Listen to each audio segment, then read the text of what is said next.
امام مالک نے صالح بن کیسان سے بیان کیا، ان سے عبید اللہ بن عبداللہ بن عتبہ بن مسعود نے بیان کیا، ان سے زید بن خالد جہنی رضی اللہ عنہ نے بیان کیا کہ نبی کریم صلی اللہ علیہ وسلم نے حدیبیہ میں ہم کو صبح کی نماز پڑھائی۔ رات کو بارش ہو چکی تھی۔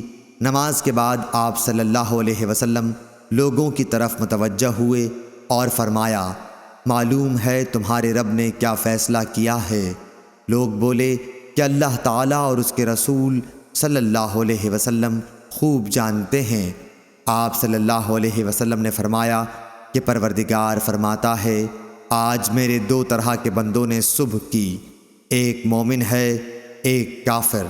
جس نے کہا اللہ کے فضل و رحم سے پانی پڑا، وہ تو مجھ پر ایمان لایا اور ستاروں کا منکر ہوا، اور جس نے کہا فلاں تارے کے فلاں جگہ آنے سے پانی پڑا، اس نے میرا کفر کیا، تاروں پر ایمان لایا۔ صحیح بخاری حدیث نمبر 1038۔